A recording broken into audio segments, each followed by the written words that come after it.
Welcome to Sleeping with Sarah. I'm Sarah Albritton, and I'm here with my guest, Emily Browning. Hi. Oh my gosh. Thanks for having me in your bed. Oh, thanks for doing this. How'd you sleep last night, Emily?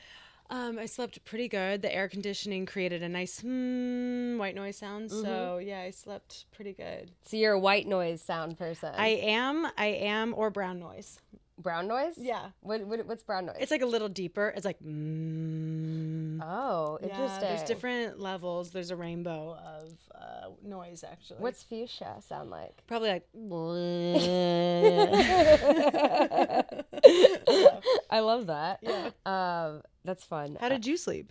I slept all right. I had a combination of the late night, early morning, so slept all right, but only about 7 hours.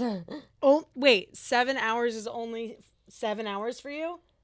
Well, I have narcolepsy, so it's like Right. it is a little different. So for me, it is important because I had to take medicine to go to bed. Yeah. And it helps like regulate the sleep or tricks my brain into thinking I have things that I don't. But it's so I had to take medicine twice. Like it wakes me up in the middle of the night, and then I take it again. So I had to go hung out at the Comedy Store and stuff last night, and then I had an 8 a.m. meeting. So Wow. yeah, Look and at then I you. had this all day. So Woo! For me, 7 hours is a lot. yeah. Yeah. Oh, so are you more insomniac? I don't know. I just think I like staying up late, and I like getting up early. So Oh, it's a so you're problem. you're both a morning person and Yeah. a night person? Yeah. You might be like the first person I've had on this podcast in this bed that's like both. Really? I love mornings. Like I woke up this morning, went on a run, like moved my body. Yeah, Got you a like coffee. runs? Yeah. If I'm on it, I'm either on or off. Like Okay. I'm either like she's working out or I'm ordering McDonald's, like and not telling anybody. Where's Emily? She's at McDonald's. Okay. So it's like two extremes. Yeah, and I don't want you know what, I don't want people to think I'm just always going to McDonald's. It's like, every so often. But if the McDonald's wants to like sponsor you and just give you some free shit, you know. I wouldn't just don't tell anybody. Like Yeah.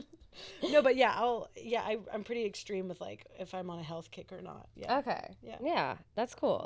Do you like run? Well, we hike. We do I that. hike. I hike a lot, but I don't like running. Yeah. I don't like running unless like I have to run from something, like I'll run like out of necessity. I feel like the only reason I might become a runner is if we had like a zombie invasion. Wait, so I heard this thing that like I was listening to this thing about like our bodies are the shape that they are because I'm like looking at our Wolf, our sound guy, and I'm like, I'm good. Or I'm kind of like Lady Gaga and I want to be like, but yeah, that like our bodies are the way they are to keep us safe, right? So like if your body's bigger, like maybe it keeps you safe, it protects you from other people or whatever. And if your body's like maybe smaller, it keeps you safe because it thinks you have to like run away from a jaguar. So they were talking about like you have to convince your body if you want to be bigger or smaller that it's safe to be that size. So they was saying like if you get stressed, like you could just start running for no reason to trick your body that there's like a puma after you. Oh. So if like I'm stressed right now, I could be like, Oh. and then my body's like, oh my God, we need to be smaller. We're running away from something. Oh, So just start. you can trick your metabolism to make you Yes. like a smaller person. So if your boss gets mad at you or something, or your partner's mad at you, just like fucking run out the door, and then you'll get so fucking ripped. Does it work for like jumping jacks or something too, or like Yeah, push-ups? totally. You get stressed, just start doing push-ups. Ah, that's crazy. Yeah. That is interesting that like your body does that because I've also wondered because the narcolepsy, the falling down thing, because it happens when you're shocked or surprised. It's like if it was like came from an area that like had like bears and you had to play dead or something, and maybe it was just a natural like. Oh, that's funny. Right? It's kind of like a thing. It's like maybe it's like, oh, there's a bear. Like my body naturally makes me fall down and seem like I'm dead for just about 1 or 2 minutes, which is enough time for a bear to be disinterested. I mean, I don't know bears well, but I'm guessing. How a bear to be disinterested. I wonder if you would feel rejection because you're like, oh my God, that bear's like not into me. The bear thinks I smell bad. Like, does the bear think do I smell bad? I'm not good enough to my eat. God. Like, what's wrong with me? I don't have enough like fat on my body. I don't look delicious. Like I want a bear to think I'm delicious. Wow, this pillow is insane. This is one of my favorite pillow is things. nuts. I got this after a party with a friend. What? A party at my friend's house where I did mushrooms and I played with this against a fire. against a fire for literally hours. And so much so that my friend was like, you have to have this. You have to have this. Yes, my friend Amy. That's she's funny. amazing. And so when you go to a party, are you like to be the girl with the pillow in the corner, or like are you talking to everybody in the kitchen? Well, that was just that's like a once. I know, I realize I've talked about mushrooms a couple times on this podcast so far, but shrooms are good. Shrooms are good. I'm more of a once or twice a year shroom kind of gal. Like, okay. But when I go all out. It's like a fancy restaurant. Like when I only go once or twice a year, but when I go all out. I want to like talk to God. I want to have an experience. Yeah, you order the burrata and the dessert and the Aperol spritz. You're like, and the cappuccino at the end. But normally I'm more of a weed smoker than a drinker, light drinker. Yeah. Light drinker. But is that because of medication or because of choice? I think a combination of both. I think in Chicago, I think I definitely had maybe some unhealthy alcoholic tendencies. Can you please repeat that again closer to the mic? Some unhealthy alcoholic tendencies. I feel like I'm in therapy. Yeah. No, but it's, I got out of that, and I maybe have maybe a drink a week or something, or once every little bit, but, for social purposes. And I don't know, I prefer just to have a little sativa and be social and chat and, cool. But there's a different drug that makes me more social and chat, but it's not that good for you, which sucks. Yeah, that's the thing is it's like I'm already on so many drugs just to stay awake. I try to just, like I was saying earlier today, I stick to just the naturals, weed and mushrooms. Yeah, natural's good. Natural's safe. Occasional alcohol, but not too much of it, But I like LA because I feel like LA has kind of normalized not cocaine. Having. Oh. It makes you feel safe in the city. I mean, there are so many movies. My partner and I, we talk about how some of these older movies from the 80s. This is a cocaine thought movie. This entire movie is just Cocaine Bear. Cocaine Bear, obviously. Oh, this new slasher movie with Winnie the Pooh, right? Oh, Is that coming out? That's definitely an angry dad doing cocaine with his friends. Yeah. It's just there are so many movies that are just, oh, this is totally cocaine thought. This entire movie, they were on cocaine writing this movie the entire time. Yeah. But what I was saying about LA is that I think it's, in terms of drinking, it's a lot more normalized. You don't have to feel like you have to have a drink at a bar. You can still be social. Yeah, that's true. I mean, sometimes people will get mad. People will. People do. They get upset. Yeah. I've given up drinking a lot because a year and a half ago, I accidentally did meth, which was cool. Oh, wow. Yeah. And my friend's she's like, Emily, who are these people that offered you meth? And I'm like, looking back, meth people. No. Yeah. And the worst part about meth is that it's good. So that's scary. And then that is scary. People's faces don't look like that for no reason. And so it was quite an interesting person. I never thought I'd be someone who did that, Yeah. But I'll do anything if you ask me 3 times. So. Oh gosh. Maybe not admit that. Yeah. No. Those are just jokes. But yeah, I accidentally did meth. I was doing a show and on the rodeo, and I was just having too much fun. People were buying me shots all night, because there was only one bar in the town. So I did the show, and then we all go to the same bar. So that means 150 people who just watched you perform now are at the bar, and they're all hey, I want to get a drink. I was literally holding 4 drinks at the time. Oh, God. And then anyway, long story short, I accidentally was walking to someone's car thinking we were doing a different drug, and then I was like, I've never left a bar to do coke. You go to the yeah. But then my brain was like, I'm not gonna ask, because my Christian self knows inside that if you ask, then you're held accountable. So now God cannot charge me with that sin, right? I didn't know I was doing meth. Gotcha. So at the end you can be like, hey, I'm sorry, I didn't know. Yeah, I go, God, I swear it was cocaine. Please, There's please different me. Punishments for different drugs. Do we talk about this on this podcast? I'm fine now. I'm really okay. I'm not doing any of these drugs habitually. I'm really, You look great, so it's fine. Yeah. See, you don't get that glow with meth. It's the anti-glow. Yeah. But I literally gave up drinking for I think I didn't drink for 7 months or something just to kind of start over. Yeah. I bought this book called Sober Curious, which is almost as good as reading a book. And then I was like, I'm sober curious. So like sometimes I want to drink, sometimes I don't. But it was good to get like on top of it to figure out why I do what I do. I think that's good. Yeah. I think it's a good way to explore that. Yeah. Thanks for being so open about it. And obviously, yes, we can talk about drugs on the podcast. Really? I mean, beds feel like a safe place. I feel like this is pillow talk. So yeah, I feel exactly. Pillow talk. I like that. Yeah. I'm just forgetting that this is going to go up online and people are going to see it. But I don't, we're preaching here. Yeah. But what do you think?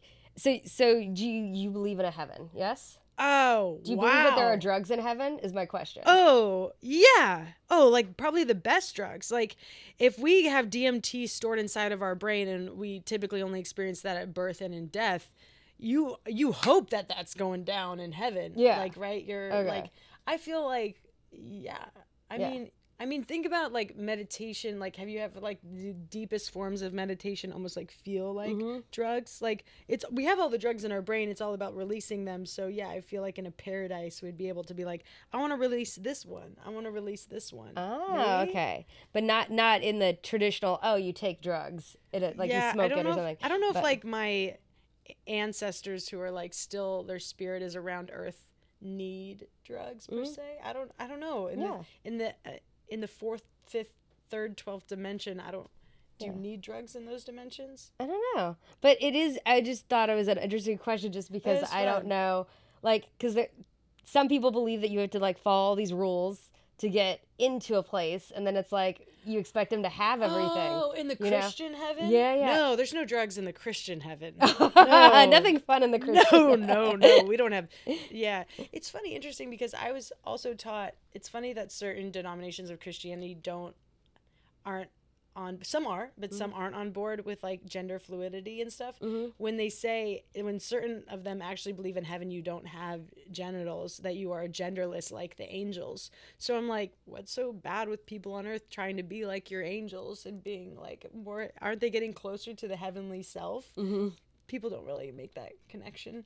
Yeah, there. it's stick to your genitals until you get to heaven where you will have no genitals. Okay? Like, it's like, oh God, wait, I would be so pissed if I went to like, and I was like, oh, they took away, there's nothing. There's some people who believe that there's no sex in heaven, which is, and some people do believe there's like, I think if I think of an ideal thing, I'm like, yeah, there's sex and there's fun, Yeah. Unless it's like the thing like, I mean, like, I don't know. Well, that's people who may view that sex as a perverted, like, bad thing. So, yeah. Well, but if you view sex as being a holy thing that brings you closer to God and closer to others, then you would be like, yeah, why not? But it just depends how you view it. Yeah, I think I think most people that have had orgasms think that that's something that brings you closer. Okay. Or people that cheers. Yeah, cheers to that. Or people that do the sex wishes, What are the? Sorry. Elaborate. Okay. Well, this is what my partner has. So some people that are into the more crystal stuff like that, some people call it sex magic, and it's where you think about the thing you want most at the point of orgasm, and that is supposed to like help bring that to you. Another orgasm. but that's like the think about the thing you want most, and that's supposed to like help with things. Okay. Oh, I like that. And that can work during sex or masturbation, but apparently it works better during sex. I had a roommate that was super into a lot of that, and I was like, it's like a thing. It's like, oh yeah, I'll try it. I love that. I think that's sex magic. That's really fun. Sex magic. And so it's like, it's a thing you can do, and I don't know, just you can try it out. Try it out. Let us know if you've tried sex magic and it works for you. Yeah, and then put your number below. See what's up. Yeah. That's fun. So have you ever gotten something from an O? Yeah, it's been more like smaller things, some like little career things, but like, just like little things like that, like nothing crazy, but like, I really want to get on the show, or I really want to do this thing. Yeah. But it's Was Edinburgh sex magic? Well, I knew I wanted to do it, and I was just determined enough. I think I kind of just, but like, what has it, like I think What was a good one? I mean, she's literally filing through all her orgasms right now, by the way. Like, that pause, like, we have had 0 pauses. She's literally just thinking, having flashbacks right now. No, but we'll continue. We'll wait, Sarah. You keep going. You keep thinking. Man, your boyfriend's a good man. Oh, we found a place. I found a rent control place in LA that I love. And some people have lived in the building for 30 years. So they don't raise rent. We already just passed our 1 year and they don't raise rent on us. And we have like a very good deal. That was... I hate you. Nobody else saw the unit. I was very lucky. That's cool. Okay. But that was one. That was one. So how did your boyfriend think about like that pure climax? You're just like being like, oh, rent control. No, I don't say it out loud. No, you have to say it out loud. Oh, God. I want a raise. Give me a raise. I don't do it all the time, obviously. That's how I but go. It's like if I have a couple and what maybe I'll do it once every couple times, or if not every time I do it, but like he kind of teases me about it. Oh, like, did you do any sex magic? Did you make any sex wishes? He calls them sex wishes. Does he ever get jealous of your sex wish? No. He's a good man. No. Cool. He does not get jealous of the sex wishes, but he does call my crystals rocks. That's adorable. That's really cute. Yeah. I like that. Sex magic. Yeah. Yeah. I feel like we all know like people in LA that do like more crystal kind of stuff, right? Yeah. I didn't get in like I wouldn't say I'm super into them, but like I have a couple and I do believe in like holding something physical for like an energy thing. Oh, absolutely. I was recently in Mexico City and I touched a pyramid built in 200 AD and I just stood there. That's what the energy that I'm coming off from last week. Yeah. That's amazing. So I just stood there with my 2 hands. Unless the locals like have rebuilt the exterior of that pyramid, like, but from what I gathered, I was touching like actual volcanic rocks that were like put together. Yeah. So that was kind of, magical. And you feel something, right? You got to feel something. I'm touching something that was built by humans over 2,000 years ago. Like, there has to be something. It felt pretty great. Yeah, that's amazing. Yeah, it was.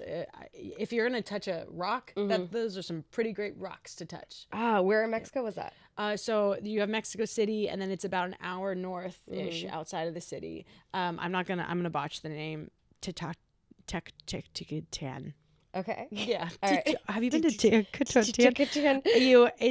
It was such a magical. Mexico City is magical. Okay. It's really like super walkable, like different cafes and coffee shops, taquerias on every corner, just like bar after bar, markets everywhere. The people are really kind to foreigners. They are like very patient with you if you can't speak Spanish. ¿Hablas español? No. Oh, okay. No. Yeah. Wow, nice. The other day I got kind of good at like just like learning how to order breakfast and tacos in Spanish and stuff and communicating like that. But I went to a Thai restaurant yesterday with my friend and they put down Patsy you in front of me and I was like, gracias. And then I was like, wow. Saying gracias at a Thai place, cool. Yeah. But you just get used to it. But you speak Spanish. I've been learning. No way, that's great. Yeah. And it's so fun there because a lot of the locals don't speak English. So because here, so like God bless everyone. There's so many of people in our communities are bilingual. Yeah. And so they're just like, okay, stop sounding like a 2-year-old and I'll just speak English to you. Yeah. Like if you try to order tacos in Spanish, they're like, okay, 2 tacos? Okay, cool. But there, they literally don't know what you're saying. So it's great. So it forces you. I recently had my partner, who's lovely. He has some allergies. He is allergic to eggs, dairy, nuts, and he was like, "Oh, you've been doing well on your Spanish. There's a little taco stand not too far from where we live that but they only speak Spanish." He's like, find out. Let's order from them. Find out with your Spanish to make sure it won't kill me. Oh my God, that's a lot of pressure. Yeah, it is, and it's not like I could plan it to have the exact thing like written and memorized. But I basically said in my, junkie Spanish, I was like, if he eats this, he'll die. Oh my God. These 3 because it's true. Yeah. And I was able to do it, and he was able to eat it. And keep in mind, trusted you. Yes, there's a lot of trust. That's too much trust. But we were also like a 5-minute drive from Cedars, so it's not too far. My brain that loves pizza heard Caesars. Cedars. So Cedars. If he's dying of egg allergy, we can just go to Caesars and he'll be fine. Okay, so Cedars. Nice. Okay, good. Well, that's cute. But that was like, I was like, I'm pretty confident in it.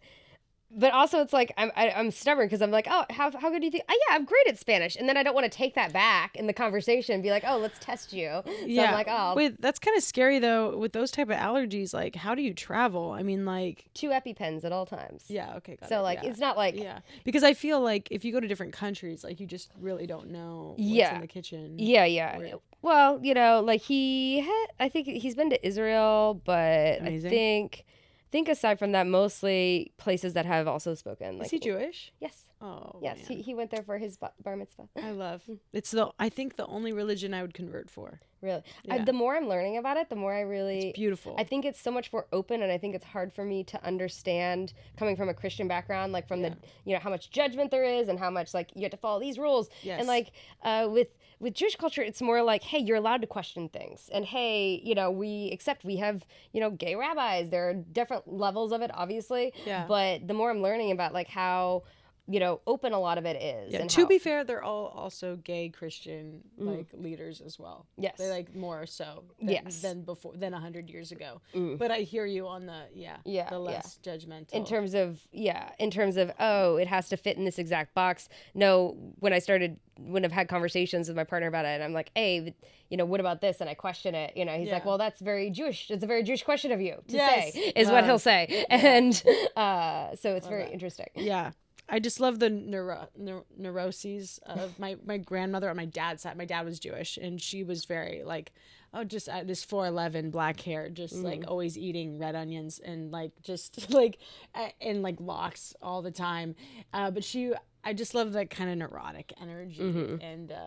It's nice. So it's a little in my blood, but not on my mom's side. So technically not Jewish. Yeah, technically because the rule. Yeah. The rule. Where are you from? I'm from Orange County. Okay, so not too far away. Not too far from here. My grandparents had a house in Burbank that they bought, I think, in the 40s. Yeah, and then my mom's from New Jersey, and my parents met out here. Oh wow, that's cool. Did your grandparents hold on to that house or not? We still have the house. Oh my god, they are. It's my grandpa's birthday today. And so like bless him, love him, and so they're gone, but we still have the house. So. Oh, that's pretty awesome. Yeah, that's awesome. Yeah. That's great. It's funny though because now every house though in the valley that was built during that time period smells like grandma and grandpa's house. So I'll like walk into some people's homes in the valley and be like, I know when this house was built. Absolutely. How's the pink tile in the bathroom? Yep, same designer. Okay, cool. Yeah, so it's kind of funny. That's funny that you can smell the age of a house. Can you smell the age of other things? No, and it's not like a thing. That'd be weird. That'd be weird if that. That'd be a weird superpower. 2013. Yeah, definitely. That'd be a very strange superpower thing to have. Yeah. But. Yeah, I was born in Orange County. My parents, they met in a church. My dad was a singles pastor. And my mom walked in, and she was checking out if he was wearing a wedding ring. But your dad was Jewish. No, and then he became Christian. Oh, turned his back. Okay. Yeah, born again. And they're if I remember correctly, they're very Christian. Super, yeah. Yeah, very much. Yes. And you used to be not a minister, but you used to. Oh, myself? Yeah, no. No. I wasn't technically. I grew up in a certain denomination of Christianity that didn't allow female pastors, even though some of them do. Many of them do. Mm-hmm. But I was very into it. Okay, gotcha. Yes, very into it. Yeah, like on the street. And I'm guessing you weren't doing comedy at that time. No, it was a crossover. So I talk about it a lot. Like when I started doing stand up, my pastor would talk on the phone with me in the car, and we would talk about how I could be a light in those places. Oh, really? Stage. Yeah. Oh, so it started while I was a Christian. That's very interesting because I think a lot of people are like, they leave their religion and then they go to comedy, or they do. So you actually started comedy through. I was very pure. Like if you met me in 2015. I was like a little baby. So if you listen to the first 5 minutes of this podcast back then. Yeah, I've come far. I've come really far. Stand-up was great. So I would literally, stand-up helped me become a person in the world. So I came out of the church when I was like 23, and I didn't know about the world because I thought the world was evil. So you were just really naive. Is that how because you're brought up in such a smaller community is what I mean. I grew up in believing in the end times. I grew up believing that every other person was going to hell. So that wasn't a part. So it really is. I thought people, if they didn't have Jesus, literally were dead inside, like literally black. Oh, whoa. Like dark. So like you literally aren't a person. You're the Walking Dead, I would call you. Like, oh, wow. Yeah. So every interaction I had with people, I literally just thought I could scan them and detect if they were following the Jesus that I followed at the time. Oh. And then the whole conversation would be about how I could sway them to believing what I believed. So essentially saving them. It was my job to save each person I met. As my responsibility as a person. And so when I was doing stand-up, that just gave me more of a platform, because also I wasn't allowed to be a pastor. I always found loopholes of how I could still be a speaker on stage, and stand-up kind of gifted me that. Oh. Yeah, that's the microphone. And how long were you doing stand-up before you kind of... Probably 2 or 3 years. Okay. Yeah, it was pretty early on. And then I transitioned out and I started over with God with the Stars. And I just was like, I think I started having sex for the first time, not to brag. Yeah, not to brag. But, and then I felt really, I felt ashamed, and I felt like I couldn't walk into church spaces as someone who was like in a relationship with a person. Oh. It was like, yeah, it's kind of sad, because I love movies, I love cinema, I just want to like make out with a boy, you know? Yeah. It's fucking like 22 or something. And so I was like, I want to do this thing. Like, I'm in stand-up, I'm listening to people make the worst sex jokes of all time, and I'm like, I literally have no idea what you're talking about. You know? So it's like, I started seeing a comic at the time, and I really, really liked him. I cared about him a lot. And so I chose him over my faith, which was probably the saddest choice ever. Like, a lot of Christians might think like, oh, she left the faith because she wanted to sin. People leave because I was like, no, I left for logical reasons. I left because it wasn't aligning. I had issues with scripture, logical issues with scripture, and I wanted to like actually seek out truth. So it's been really sad. It's very separating. I still have issues with relationships with people from that environment and my family. So it's a bummer. I'm sorry. Bummer talk right there. Bummer talk. Yeah, no, it's, but stand-up was a huge, like, great, I feel like I grew up in a cult. Stand-up's a cult. Is a really nice, like, stepping into this community. But this is a cult where you get to, like, make animal balloons on stage and, like, make jokes at the same time. Yeah. I am amazed that, Emily, that you're able to, like, do those two different things at the same time. Yeah. And, well, you know, it's funny. I learned balloons as a job when I was in college. Oh. So, yeah. So it's not like a party trick. I literally learned it it's been paying my rent for, like, 7 years. Oh, so have you ever been an official clown? I am like a party. I am not like, I'll do raves. Like rave promoters. Like I am like a hype girl at raves, so I'll be by the DJ. Yes, I've seen the, Yeah, I did I did the Shrek rave and with Cash, who's the producer of that. Shout out to Cash, he's awesome. But so I'll dress in like a clown. I like no one to know me. I don't like to talk. And I just kind of like dance and move with the DJ and then make balloons for the people in the front row at the rave, which is awesome. Oh, that sounds fun. And then, but most of the time I love doing balloons for like kids and corporate events. So, and then like Rainforest Cafe, I work with, Modern Twist, Mind Blowing Balloons. Shout out to these balloon companies that are my bread and butter. But yeah, so I do parties all the time. Oh, fun. That's my job. Like, oh, wow. So you're just like balloons, like walking around balloons. And then the balloons on stage didn't happen. I used to do it at Flappers when I first started, but I was kind of embarrassed of it. And then it wasn't until it was filmed at Mike Perkins, another late night show, that he filmed it, and then we put it on, and it got like a bunch of views. And so you're just like, oh, now I can do this more. Yeah, I mean, that's what the people wanted. So then it became like a thing. So then it's like I've always been doing balloons, and I've always been doing comedy, and then the fact that it's both sometimes. So yeah. What's the weirdest balloon you've ever made? The weirdest, I mean, like the heart, like I've made dresses before that I've worn on stage before. Yeah, it takes me about like 2.5 to 3 hours to make a balloon dress. Yeah, that's not bad. Yeah, I weave it and like, that's pretty fun. Weird balloons. I made like a cherry for a kid the other day, and then her mom had this like so sweet. I made a cherry for a kid, and she's like, I have this. I was wearing these earrings. And she's like, I have this cherry necklace I've had for years. I'm going to send it to you. And I just like was at a restaurant making her kid a balloon. And she like, people are so lovely. That's just a little, people are just so nice. It's nice because you are able to like bring joy with balloons. It's so simple. It's so terrible when I have a bad day. It's Yeah. such a bummer. Oh gosh, what are you? Yeah, Oh, you're like an just apathetic balloon artist. Hey, can I get you a balloon? And they're like, we don't have any cash. And I'm like, okay, see you guys later. But like, no, I'm pretty good. Like, it's pretty okay. Like, the kids are so sweet. That's great. I love the idea of an apathetic balloon person. I call myself that all the time because, and then when I do parties too, I don't dress up like a clown. That's only for like raves and stuff. So not for the kids, only for the really drugged up adults. Yeah, like sexy clown, or I'm wearing a black polo. That's like my uniform. Sexy clown. Yes, I'll do. Oh, at raves I'm a sexy. Explain sexy clown. Oh, I'm wearing like stripper heels, like leotard.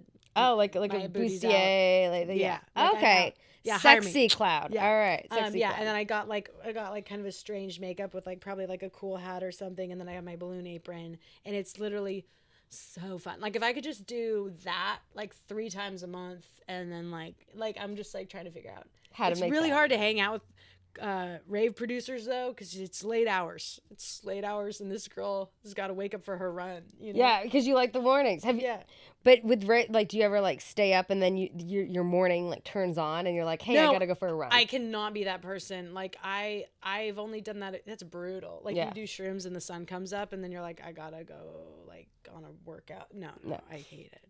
I like to sleep. It makes me nauseous. Yeah. If I watch the sun, I don't like watching the sunrise. I can't. You don't? No, not like through the night. No, not through the night. Oh, but no, like I'll watch the sunrise. Yeah, if I go to bed at 8. But like, I can't sunrises watch are fucking magical. They're beautiful. No, I love a sunrise. I don't want to watch it though from the night before. That's like scary. That means I'm like shaky and I got anxiety and I've been like doing things off of toilet bowls at some bar in West Hollywood, and I'm like, I need a shower, you know? Like, yeah. You know what I'm talking about? I'm like, it's been a while since I've stayed up till the sun rose.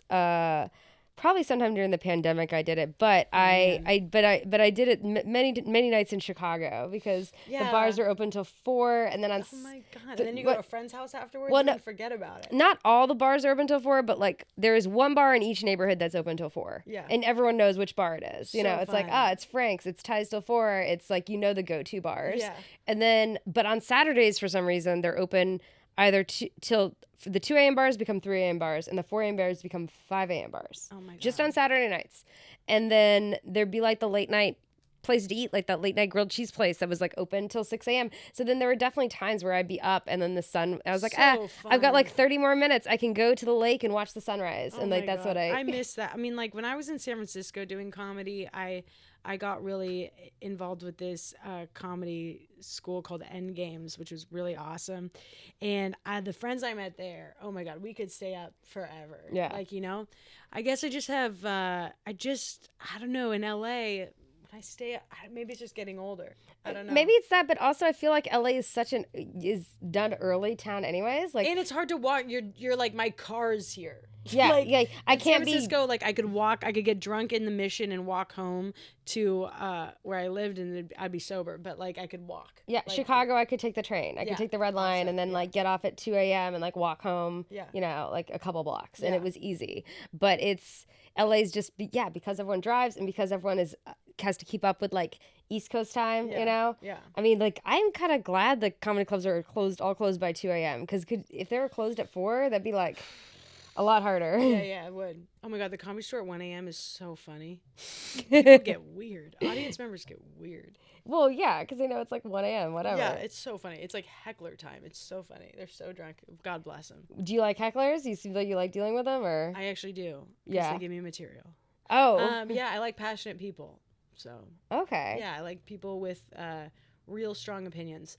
I think it's kind of, hecklers can kind of create a magic in the room a little bit. Of course, if they're like dumb, but if it makes everybody laugh harder, like, then that's amazing. And I think that's because people crave authenticity. And when there's a heckler, the audience believes your response. Yeah, because it's real. Yeah. So, yeah. Yeah.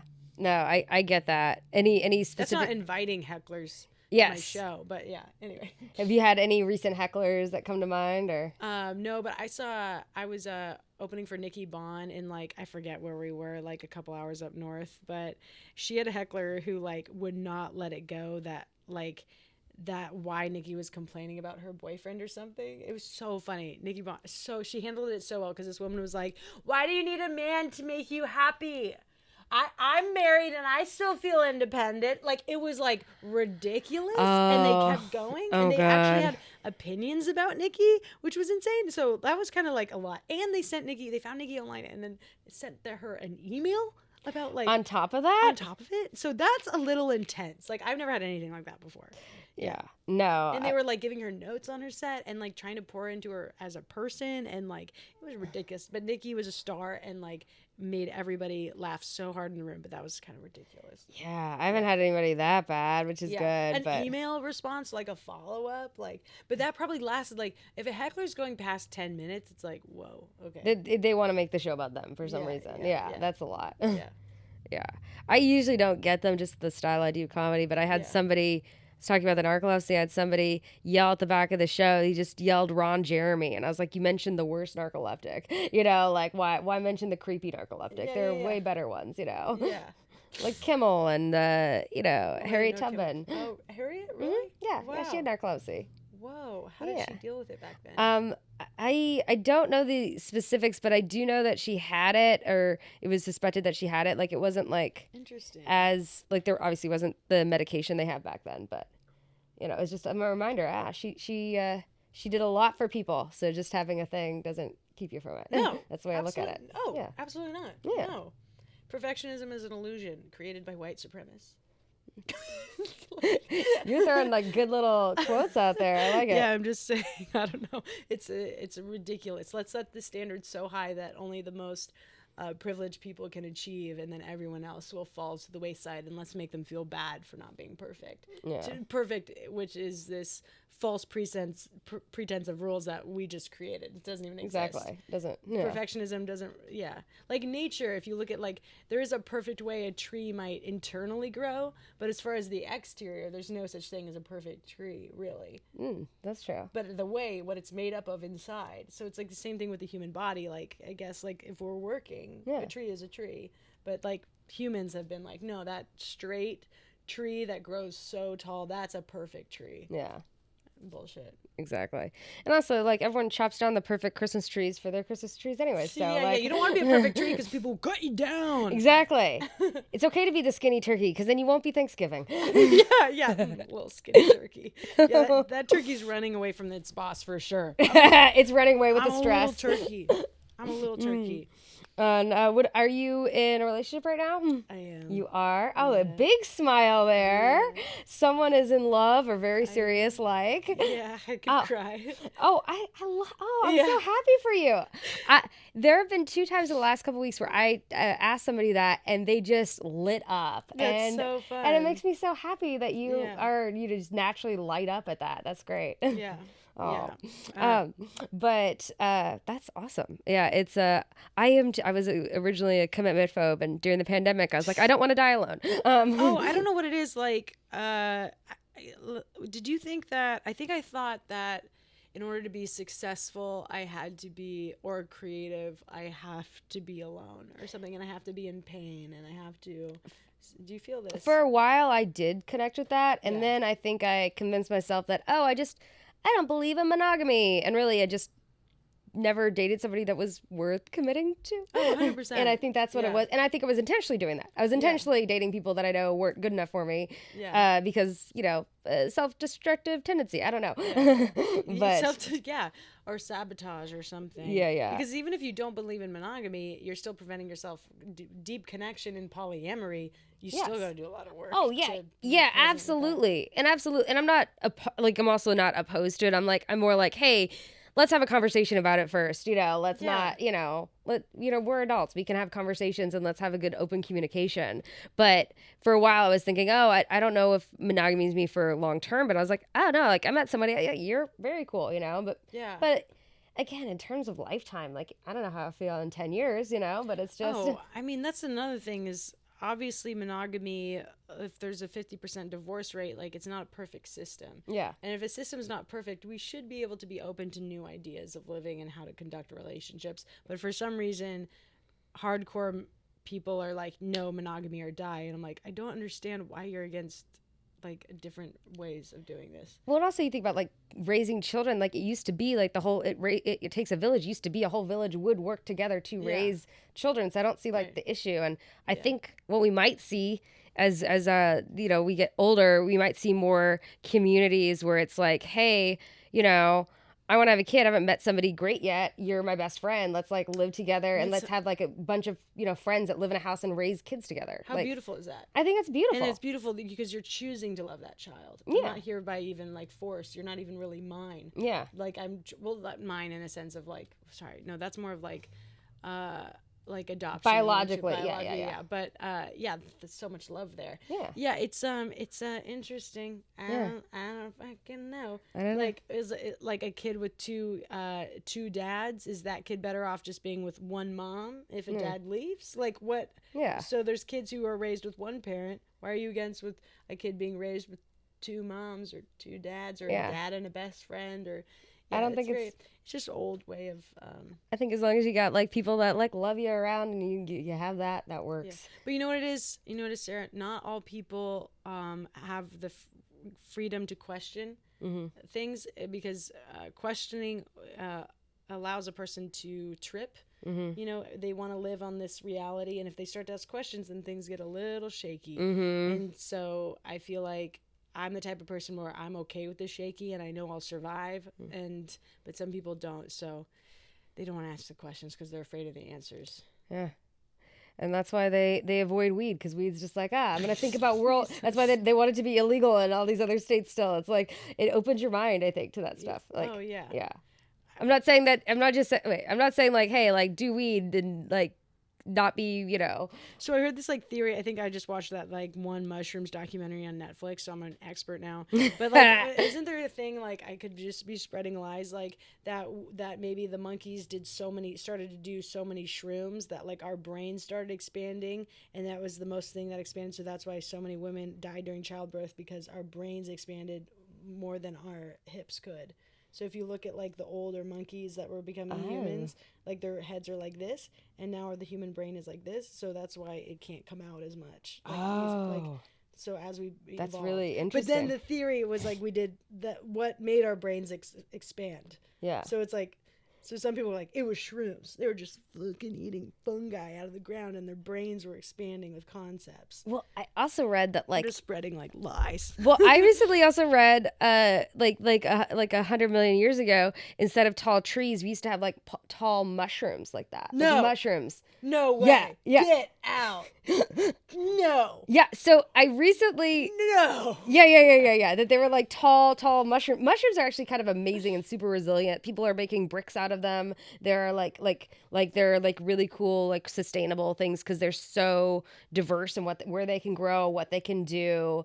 You know, mushrooms are really freaking fascinating, actually. But like kind of like not like Mario exactly, but like really tall mushrooms. Can you eat your way through it? I don't know. You take a couple bites, and after 40 minutes, it'll kick in, and I think you won't be able to finish. Oh my god, yeah, that's insane to think about. But like sounds beautiful, right? Like that's But I read that because I read news a lot, and sometimes I get too much in like a wormhole of reading like the bad stuff that's going on right now. So I was like, I'm gonna add like a good news section to my regular stuff, and so then I'm starting to get this like random good news, like scientists discovered that like this long ago they could have had this, you know. So that's what came up. So again, you know, it was from the internet, so I'm not 100% sure it's 100% real. It could have been written by an AI, but it's fun to think about. Yeah.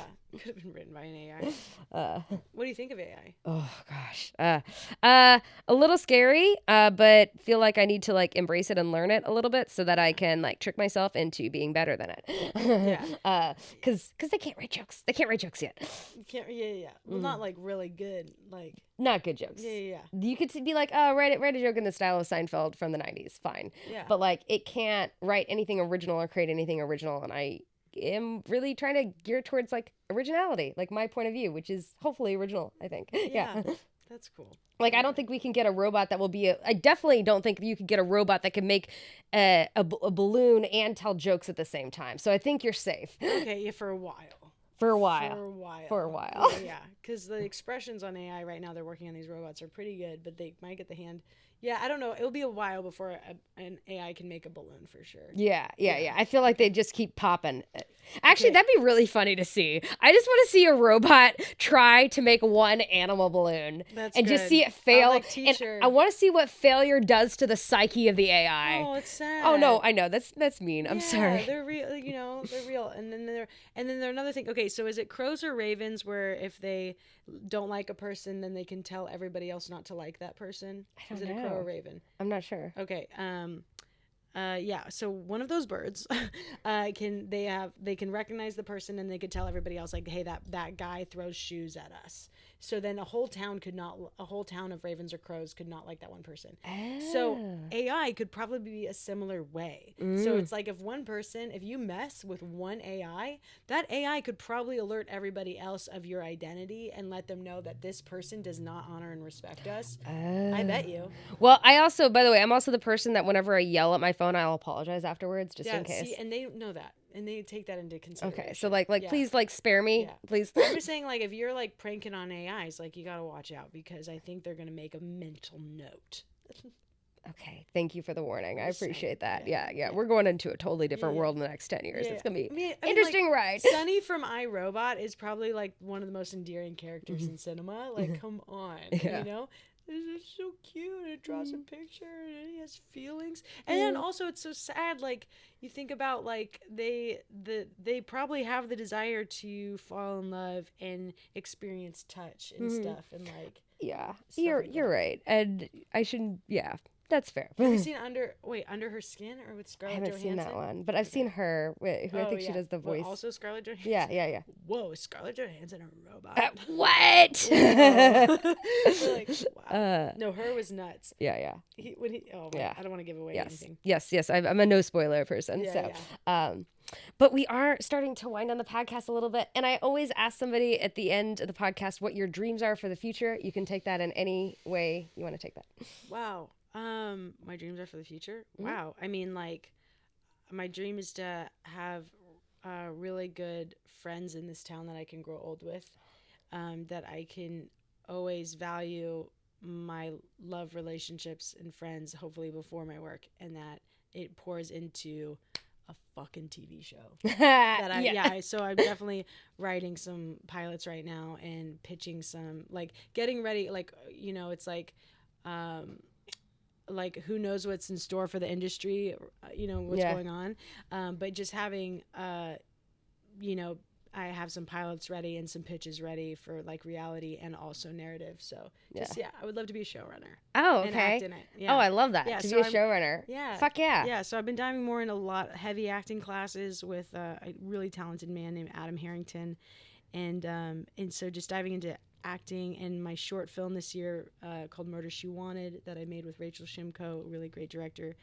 So we'll be submitting that to festivals this year. So it's just a lot of creativity and finding my weird, dark, toxic femininity voice, and then fueling that all into stand-up as well. So I love that. Yeah, I got some cool things coming up, so it's exciting. I love that. And that ties into the next thing. So please let people know where they can find you and things to watch. I know you just mentioned the short film and So you can follow me at Emily Browntown on TikTok or Instagram, and I have a sketch show residency at the Elysian coming up this summer, which will be exciting, so stay tuned. So I'm writing that with 4 other really talented comedians, and then I just do random stand-up shows around town, or just follow for the balloon content, because that's what people like. So like that balloon content. Like that balloon content. Tell me, request a balloon. Okay, thank you so much. Well, thanks so much for doing the podcast. And we always end by saying good night. So good night, everybody. Good night.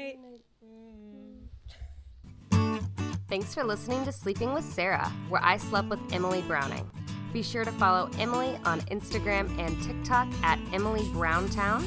She also has a great show coming up at the Elysian Theater on the east side of LA on July 29th at 9:30 p.m. So be sure to check that out. If you like the podcast, please rate, review, and subscribe. Follow at Sleeping with Sarah on TikTok and YouTube, and at Sleeping with Sarah Pod on Instagram. Thanks to Josh Bryan for the music, Big shout out to Wolf Ramirez and the team at Jam in the Van. Please follow at Jam in the Van and check out their other podcasts and other live shows. I'll be releasing a new podcast each week, so tune in to find out who I have in bed with me next. If you want to find out more about me, go to sleepysarah.com or follow me on Instagram or Twitter at Sarah Albritton and TikTok at Sarah Albritton Comedy. Until next time, good night. Sleeping with Sarah.